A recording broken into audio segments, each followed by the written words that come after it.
A leader smiles as flames rise behind them. What if this isn't rare but normal? Nero plucked his lyre while Rome burned. Centuries later, Elizabeth Holmes stood on tech stages, selling blood tests that never worked. Each figure projected calm, competence, even vision. And still, their leadership collapsed into chaos. We often shake our heads at such stories, thinking they're rare mistakes, anomalies in otherwise rational systems. But what if they're not mistakes at all? What if we keep choosing the wrong people again and again, not because we've failed to learn, but because the system is working exactly as designed? From a distance, it feels absurd. How could entire institutions fall for illusion? Why do we follow those who lie, mislead, or simply don't know what they're doing? The answer is old, far older than Silicon Valley or campaign rallies. To find it, we step back in time to Renaissance Florence, to a man named Niccolò Machiavelli. Exiled from politics, stripped of influence, he wrote a short book called The Prince. Unlike the idealists of his day, Machiavelli wasn't concerned with how power should work. He was obsessed with how it did. Everyone sees what you appear to be. Few experience what you really are. That line, simple but brutal, cuts to the heart of his insight. People don't follow leaders because they're competent. They follow because they look competent. Perception, not substance, becomes the coin of political power. The modern mind recoils at this. Surely, we think, substance must eventually matter. But history says otherwise. Holmes convinced billionaires and board members. Neumann convinced investors and employees. Nero convinced Rome. These weren't isolated cases. They were products of systems where confidence is rewarded more than competence, where performance matters less than presentation. What does this have to do with Stoicism? Everything. Because a Stoic learns not just to endure the world, but to see it clearly, without illusion or preference.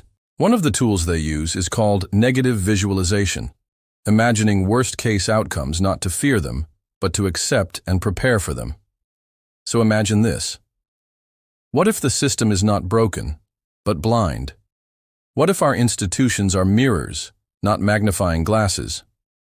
Then it's not surprising that certain kinds of people rise. Not the careful ones, not the thoughtful ones, but the bold, the certain, the loud. The ones who make us feel safe, even when they shouldn't. Machiavelli understood this. He didn't celebrate it, but he didn't deny it either. Power, he observed, often belongs to those who grasp the performance of authority, not the substance of it. And because the crowd judges by the eye, not the mind, appearance wins. A Stoic doesn't surrender to this truth, but neither do they ignore it. They use it to sharpen their own understanding, to avoid being fooled, to stop waiting for a world that rewards merit on its own. Because sometimes the fire isn't a sign of failure, it's part of the design. To understand why that's true, we have to look deeper. Not just at leaders who rise, but at those who never do. The ones who hesitate, reflect, ask questions. The ones who might be too intelligent for their own good. What if intelligence itself is what keeps capable people from rising? I know that I know nothing. Socrates believed those words marked the beginning of wisdom. But in a world hungry for certainty, such humility doesn't crown kings. It digs graves. We remember Socrates for his questions, not for power. In a time of war, instability, and fear, he stood before Athens and refused to pretend he had all the answers, and for that, they killed him. Meanwhile, history overflows with leaders who claimed absolute knowledge, unshakable plans, and divine destinies. The ones who say, "Only I can fix it," tend to win. Why does this keep happening?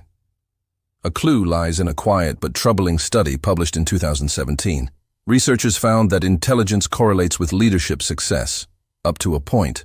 Around an IQ of 120, something shifts. Beyond that, the smarter someone is, the less likely they are to emerge as a leader. Why? Because people don't always follow those who think deeply. They follow those who speak simply. It's not that intelligent people are bad leaders. It's that they often struggle to connect. They see nuance where others crave clarity. They hesitate where others push forward. They recognize what they don't know, and that very honesty can look like weakness. The Stoics might call this intellectual humility, the strength to admit limits, the wisdom to question yourself. But in the public arena, humility is often mistaken for uncertainty, and uncertainty for incompetence. Take Cicero, a brilliant Roman thinker. He spoke truth to power, defended the Republic, and paid with his life. Julius Caesar, on the other hand, marched on Rome with perfect confidence. He crossed the Rubicon not because he was right, but because he believed, loudly, visibly, and without apology. And the people followed. This isn't ancient history. It's how modern politics and business operate. Consider a candidate who admits, "This problem is complex. We'll need trade-offs." Now place them next to someone who declares, "I have the solution." Who wins the crowd? Not the cautious mind, but the decisive voice. We don't just prefer simplicity, we're wired for it. Psychologists call it cognitive closure, our deep discomfort with ambiguity. In a storm of unknowns, we reach for anchors, even if they're illusions. The irony is painful. The very traits that make someone wise, doubt, reflection, moral complexity, often disqualify them from leadership. And the traits that get rewarded, boldness, absolutism, overconfidence, can be signs of ignorance. The Stoics would not be surprised.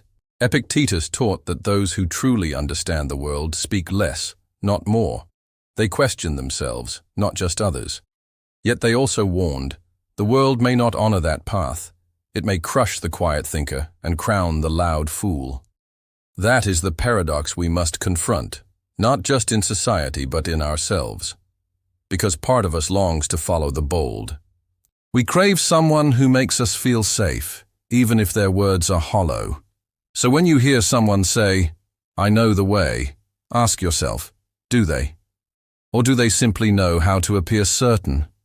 In a room full of noise, stillness looks like weakness, but it is the only space where real thought begins. Why do we keep mistaking overconfidence for strength? A shaky leader speaks with conviction. Their voice doesn't waver, their gaze never blinks. And the crowd, hungry for direction, believes. From the outside, it seems surreal. How can people trust someone so visibly wrong? But trust, it turns out, doesn't depend on being right. It depends on seeming certain. And nothing projects certainty like confidence, even when it's completely unfounded. In the late 1990s, two psychologists, David Dunning and Justin Kruger, documented a phenomenon now known by their names.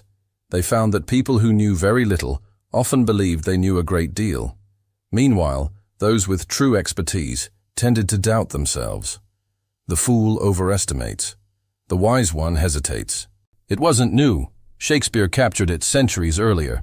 The fool doth think he is wise, but the wise man knows himself to be a fool.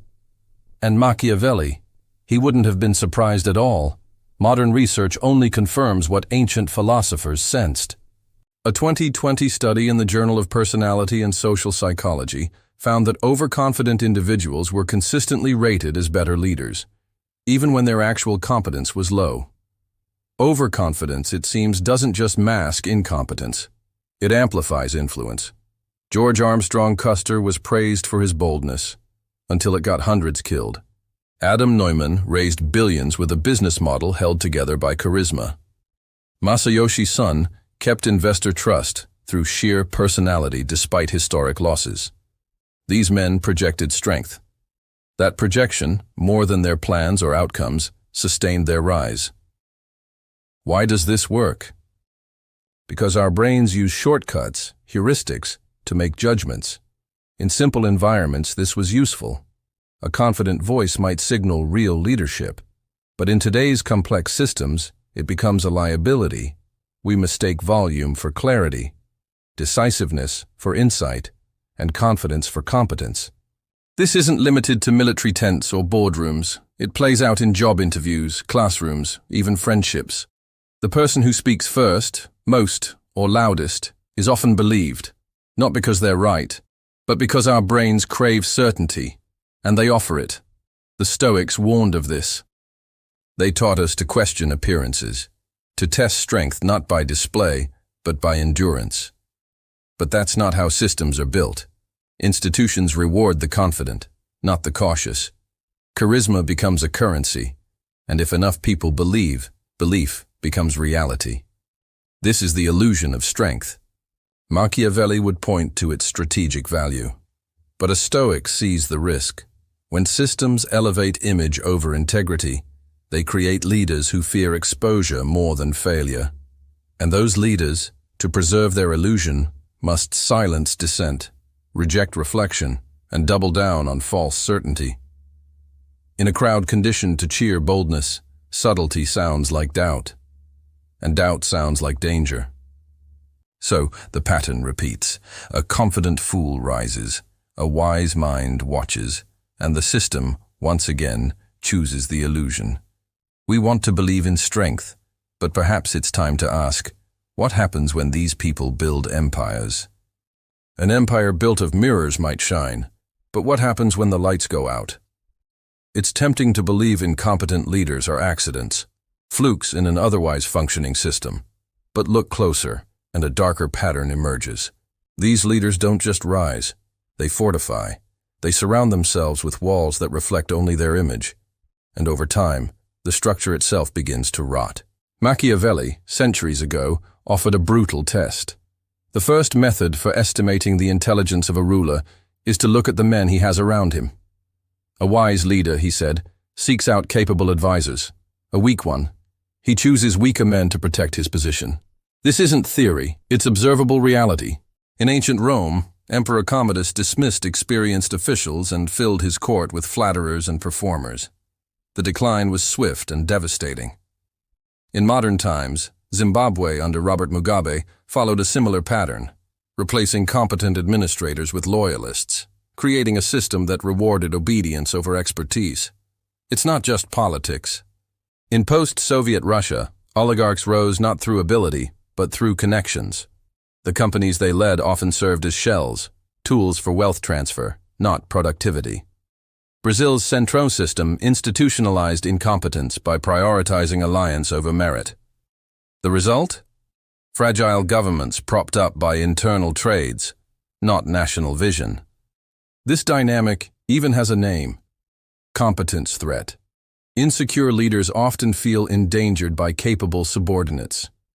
Rather than risk being challenged, they choose mediocrity. Over time, this creates what organizational theorists call homophily, a self-reinforcing circle where everyone looks, thinks, and performs the same poorly. Have you ever worked in a place where asking questions was discouraged, where feedback was framed as rebellion? That's the architecture of collapse.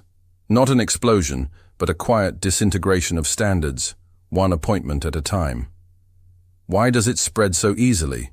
Because it's easier. Loyalty is simpler to measure than talent. Silence is more comfortable than disagreement. For an insecure leader, a mediocre team poses no threat and no challenge. It mirrors their weakness back to them as strength. And when systems allow it, this approach becomes the norm. Competence is pushed to the edges. Truth-tellers become difficult. Visionaries become disruptive. And the few who remain principled must either adapt, retreat, or be cast out. The Stoics would see the tragedy. They prized virtue above position, integrity above approval. They knew that systems built on flattery will crumble because they ignore what is. And the truth, no matter how long it's denied, always arrives. Cicero stood for law, reason, and the Republic. He was outmaneuvered by Caesar, who understood that power rewards action, not ideals. Caesar didn't need to be right. He needed only to appear inevitable. And once that illusion takes hold, it spreads, like fire behind glass.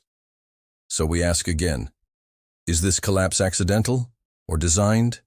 Because in every institution where truth is punished and loyalty rewarded, the blueprint is already written. The only question is how long the walls can stand before they fall. But can anyone resist this design? Amid the chaos, one figure sits still, not passive, but anchored.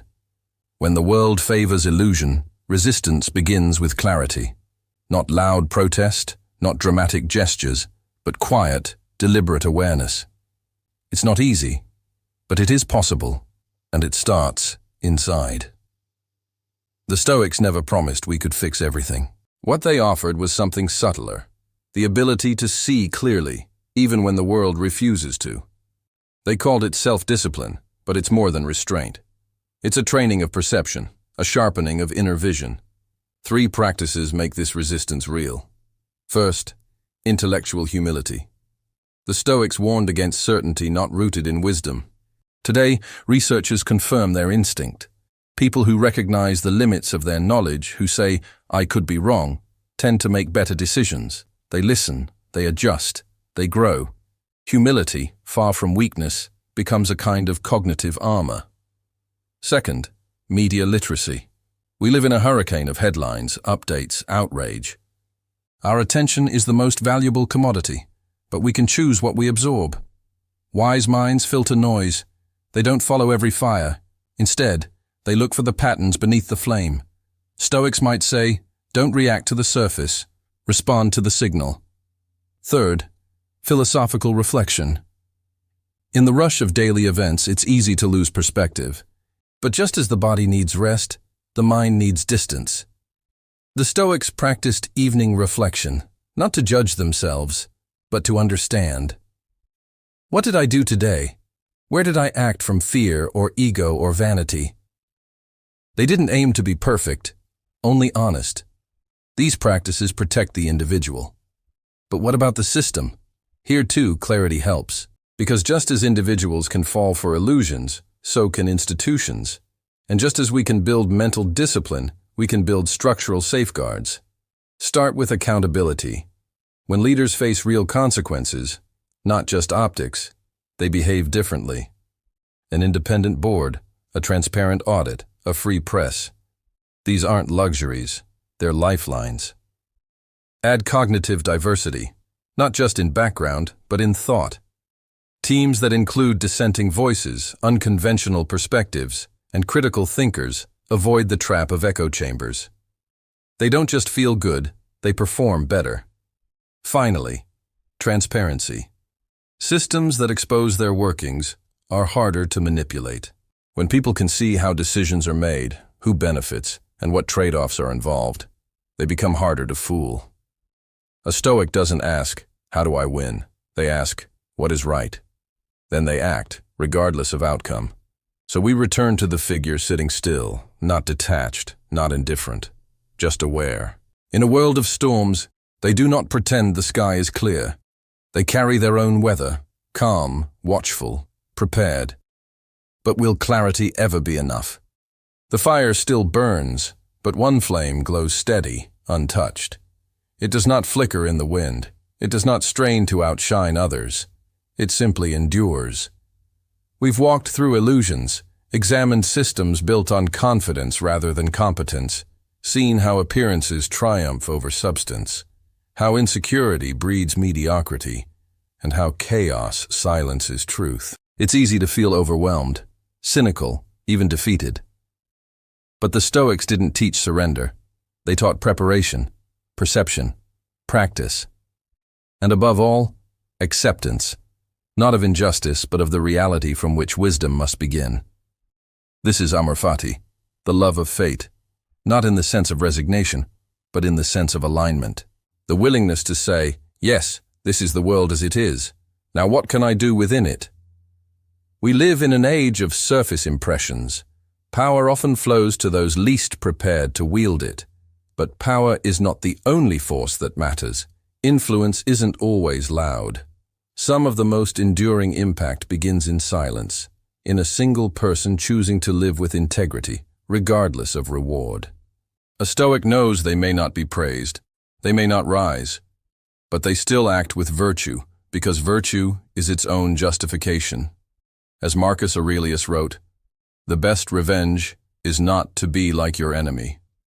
And here lies the final inversion. While the world chases crowns, a Stoic crafts character. While others compete for influence, the Stoic cultivates wisdom.